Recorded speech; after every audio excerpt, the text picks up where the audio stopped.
नमस्ते बच्चों। आज हम नए चैप्टर के साथ मिल रहे हैं। आज हम जिसके बारे में बात करेंगे वो है गामक विकास। इसको क्रियात्मक विकास भी कहते हैं, इंग्लिश में मोटर डेवलपमेंट कहलाता है। ये शारीरिक विकास की तरह ही ये क्रियात्मक विकास भी बच्चों के विकास में बहुत ही महत्वपूर्ण, बालक के जीवन में बहुत ही महत्वपूर्ण भूमिका अदा करता है, क्योंकि इस विकास के कारण ही बालक अपने भौतिक एवं सामाजिक वातावरण पर नियंत्रण करना सीखता है और नवीन वातावरण के साथ में समायोजन यानी कि एडजस्टमेंट करना सीखता है और आत्मनिर्भर यानी कि इंडिपेंडेंट या सेल्फ डिपेंडेंट व्यक्ति के रूप में अपना जीवन व्यतीत कर पाता है। इस क्रियात्मक विकास को, जैसा कि हम बात कर चुके हैं, गामक विकास भी कहते हैं या मोटर डेवलपमेंट भी हम इसे कह सकते हैं। क्रियात्मक विकास या गामक विकास से जो मतलब होता है वो शारीरिक गतिविधियों पर नियंत्रण यानी कि कंट्रोल ऑन बॉडीली मूवमेंट्स, इससे है। शारीरिक गतिविधियों पर नियंत्रण जो है वो मांसपेशियों, तंत्रिकाओं एवं तंत्रिका केंद्रों के विकास तथा उनके आपस में समन्वय, आपसी समन्वय से होता है, यानी कि फुल कोऑर्डिनेशन उनका जब होता है तभी ये क्रियात्मक कार्य संभव हो पाते हैं। बच्चा जब जन्म लेता है तो वो बहुत ही असहाय दशा में होता है। जैसा कि हम जानते हैं वो स्वयं दूध भी नहीं पी सकता, दूध के लिए भी उसको अपनी माता के ऊपर निर्भर करना पड़ता है। अगर सुसु कर ले, पोटी कर ले तो अपने आप अपने कपड़े भी नहीं बदल सकता, यहाँ तक कि उसको मालूम भी नहीं पड़ता कि उसने क्या किया है, ना कोई चीज़ पकड़ सकता है, यहाँ तक कि देखना भी ठीक से उसके लिए संभव नहीं होता, वह अभी लोगों को रिकॉग्नाइज नहीं कर पाता। इस तरह से बहुत सारी ऐसी बातें हैं जिसके लिए उसके अपने हर छोटे छोटे काम के लिए वो अपने माता पर या किसी भी दूसरे इंसान पर निर्भर करता है।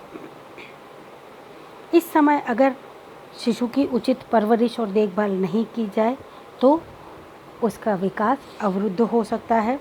जैसे जैसे बालक की उम्र बढ़ती जाती है तो उसकी ज्ञानेंद्रियां और शरीर के विभिन्न अंग जो हैं उनमें सजगता और चेतना आ जाती है, उसकी मांसपेशियां विकसित हो जाती हैं, वो अपने आसपास के वातावरण के प्रति सजग एवं चेतन हो जाता है और 4 से माह का शिशु अपनी माता को देख करके मचलना प्रारंभ कर देता है और अपने हाव भाव यानी कि जेस्चर्स से अब वो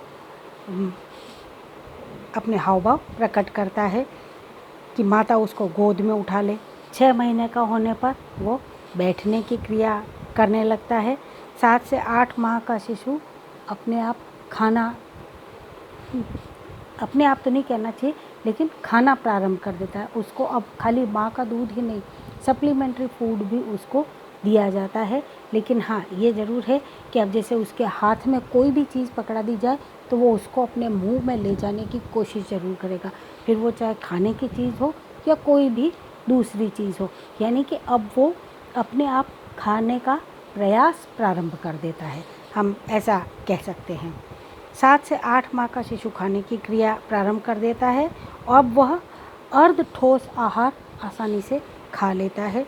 9 माह का शिशु किसी भी सहारे से खड़ा होना प्रारंभ कर देता है और लगभग 12 से 13 महीने यानी कि 1 वर्ष का होने पर बच्चा खड़ा होकर के थोड़ा थोड़ा सा चलने लग जाता है।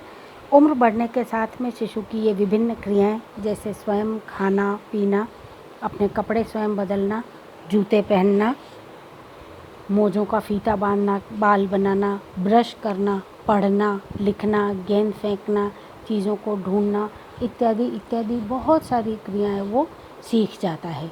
ये सभी क्रियाएं मांसपेशियों एवं तंत्रिकाओं में विकास एवं परिपक्वता के कारण संभव हो पाती हैं। एक नन्हा शिशु जो जन्म के समय में दूसरों पर आश्रित था, अब वही शिशु वयस्क होकर के इस प्रकृति का अभिन्न अंग बन जाता है, स्वावलंबी होकर के अपना जीवन स्वयं जीता है और उसमें भी अब अपने ही जैसा नया जीवन यानी कि एक नए बालक को जन्म देने की सामर्थ्य उसमें हो जाती है। अतः बालक स्वयं जिस प्रक्रिया से गुजरता है उसी प्रक्रिया को स्वयं मूर्त रूप देने की क्षमता भी अब उसमें विकसित हो जाती है। ये तो हमने एक जनरल बात करी। अब हम बात करते हैं गामक विकास के अर्थ और उसकी परिभाषा की।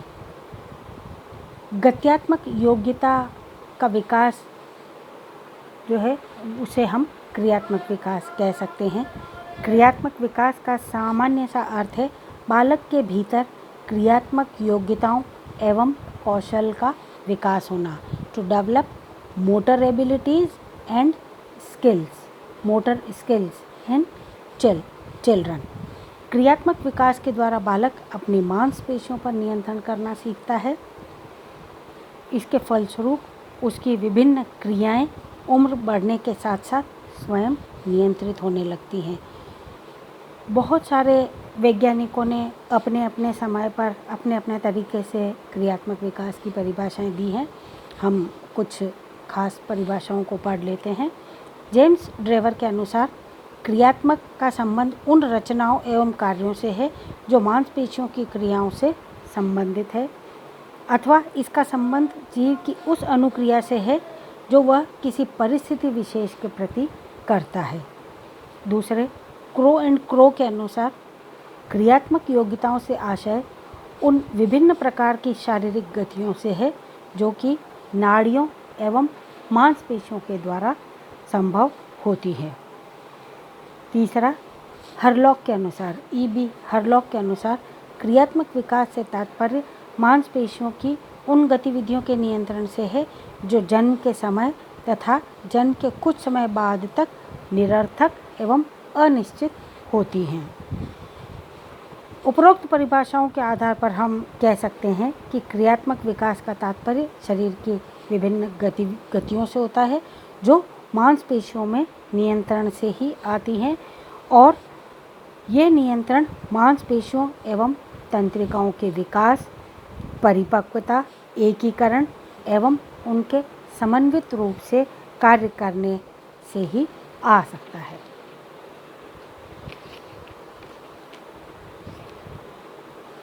यहाँ हम कह सकते हैं कि क्रियात्मक विकास के संदर्भ में मुख्य रूप से इन सब चीज़ों को पढ़ने के बाद में दो बातें हमारे सामने उभर के आती हैं। पहली, क्रियात्मक विकास के द्वारा मांसपेशियों का नियंत्रण होता है, और दूसरे, क्रियात्मक विकास मांसपेशियों एवं तंत्रिकाओं के विकसित होने, परिपक्व होने एवं इन दोनों के संयोजन तथा समन्वित रूप से कार्य करने पर ही संभव होता है। यानी कि दोनों ही चीज़ें एक दूसरे के ऊपर डिपेंड करती हैं। अगर हम किसी बालक का अध्ययन करें, किसी खास तौर से हम यहाँ बात जो कर रहे हैं ये शिशु की शैशवावस्था की ये बात हो रही है। शिशु का अध्ययन करें तो हम पाते हैं कि शिशु में क्रियात्मक विकास का प्रारंभ गर्भकालीन अवस्था के तीसरे महीने से प्रारंभ हो जाता है। इसका अनुभव गर्भवती माता 5वें या 6ठे माह से उसको अनुभव करना प्रारंभ होता है। जब गर्भस्थ शिशु अपने हाथ और पैरों को माता के गर्भ में हिलाता डुलाता है तो माँ को उसका एहसास होता है। शिशु जन्म के बाद में ये क्रियात्मक विकास की गति बहुत तेज़ हो जाती है, परंतु नाड़ी तंत्र एवं मांसपेशियों के अभी अपरिपक्व होने के कारण से उसकी क्रियात्मक गतिविधियाँ जो हैं वो असमन्वित, निरर्थक, अनिश्चित एवं उद्देश्यहीन होती है। और इसीलिए हम देखते हैं कि बच्चों को पता ही नहीं होता उनका हाथ कहाँ हिल रहा है, कहाँ जा रहा है, देख कहाँ रहे हैं, हाथ कहाँ चल रहा है, पैर कहाँ चल रहा है, कुछ भी, कैसी भी गतिविधियाँ, क्योंकि अभी उनका अपनी मांसपेशियों के ऊपर नियंत्रण नहीं है, न ही मांसपेशियाँ अभी पूरी तरह से परिपक्व हैं। लेकिन जैसे जैसे उसकी उम्र बढ़ती है उसकी मांसपेशियाँ परिपक्व होती जाती हैं, साथ ही वे समन्वित यानी कि उनमें कोऑर्डिनेशन हो जाता है और एकीकृत होकर के, यूनाइट होकर के, एक साथ मिल कर के काम करने लगती हैं। यही कारण है कि 4 से 5 वर्ष की अवस्था आने तक शिशु जो है अब वो बालक हो चुका है और वो अब दौड़ना, कूदने, तैरने, ट्राइसाइकिल चलाने इत्यादि क्रियात्मक कौशलों को सीख जाता है। इसलिए जन्म से लेकर के स्थूल गतिविधियों का विकास जन्म से जो है वो स्थूल गतियाँ यानी कि ग्रॉस मूवमेंट का विकास तेज़ी से होता है। 6 वर्ष का शिशु लगभग अपने सभी मांसपेशियों पर नियंत्रण करना सीख जाता है। फलस्वरूप वह फाइनर स्किल्स को भी कर पाता है, जो सूक्ष्म क्रियाएं हैं उनको भी कर पाता है, जैसे लिखना, पढ़ना, गेंद फेंकना, उपकरणों का प्रयोग करना, चित्र बनाना इत्यादि। ये सूक्ष्म क्रियात्मक कौशल कहलाते हैं। ये सब भी वो सीख जाता है। बालक अपने नवीन वातावरण के साथ, विद्यालय के साथियों के साथ और पड़ोस के बालकों के साथ भी समायोजन करना सीख जाता है। गैरिसन ने कुछ क्रियात्मक विकास के संबंध में कुछ महत्वपूर्ण बातें कही हैं। उनके अनुसार क्रियात्मक विकास पर परिपक्वता एवं अधिगम का असर पड़ता है। दूसरे, सरल एवं जटिल क्रियात्मक कौशल यानी कि simple and complex motor skills में कुशलता अभ्यास तथा प्रशिक्षण से आती है। प्रैक्टिस एंड ट्रेनिंग दोनों के माध्यम से ही ये कुशलता संभव हो पाती है। फिर कुछ क्रियात्मक कौशल में लड़के जो हैं वो लड़कियों से आगे होते हैं, तो कुछ में लड़कियां लड़कों को पीछे छोड़ देती हैं। क्रियात्मक विकास में बाहरी कारणों का बहुत प्रभाव पड़ता है, खास तौर से शैशव अवस्था और संपूर्ण बाल्यावस्था में। और अंतिम, क्रियात्मक कौशल का विकास वृद्धि चक्र यानी कि ग्रोथ साइकिल के अनुसार ही होता है। अपनी बात को आगे बढ़ाते हैं और हम अब बात करते हैं कि क्रियात्मक विकास जो है ये कितनी तरह का होता है। There are 2 types of motor development. ये 2 तरह का होता है। मनोवैज्ञानिकों ने इस क्रियात्मक विकास को मुख्य रूप से 2 भागों में बांटा है, जैसा कि अभी हमने ऊपर भी जिक्र किया था। एक है स्थूल क्रियात्मक कौशल यानी कि ग्रॉस मोटर स्किल्स। ये वो गतिविधियां हैं जिसमें बड़ी मांसपेशियां और बड़े अंग काम आते हैं, जैसे पूरे हाथ काम आएंगे, पूरे पैर काम आते हैं इत्यादि। इसके अंतर्गत बैठना, सिटिंग, उठना, स्टैंडिंग, चलना, वॉकिंग, दौड़ना, रनिंग, कूदना, जंपिंग, उछलना, तैरना, स्विमिंग, फेंकना इत्यादि क्रियाएं शामिल होती हैं।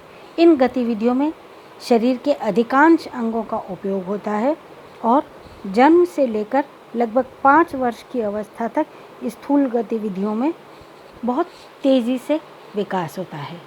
और इसके पश्चात आते हैं सूक्ष्म क्रियात्मक कौशल यानी कि फाइनर मोटर स्किल्स हम इनको कह सकते हैं। सूक्ष्म क्रियात्मक कौशल, इनमें छोटी मांसपेशियां जैसे हाथों की अंगुलियों की मांसपेशियां और या पैरों की उंगलियों की मांसपेशियां, ये सब होठ, ये इत्यादि इस तरह से मांसपेशियां काम आती हैं। सूक्ष्म क्रियात्मक कौशल का विकास शैशव अवस्था के बाद हो पाता है।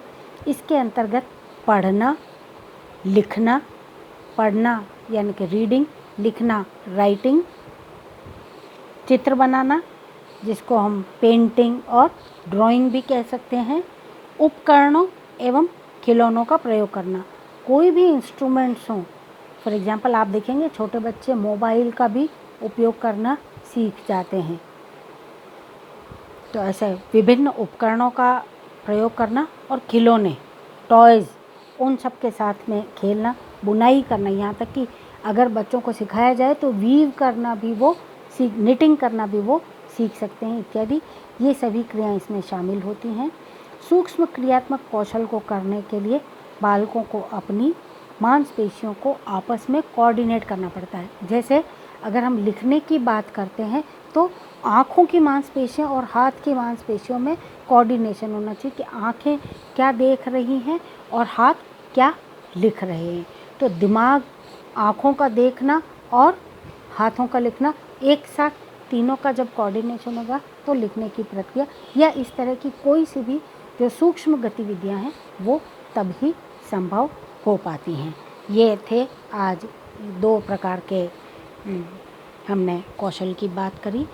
इन क्रियात्मक विकास का महत्व क्या है, इसके बारे में हम अगली क्लास में बात करेंगे।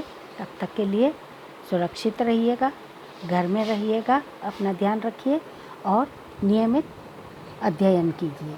धन्यवाद।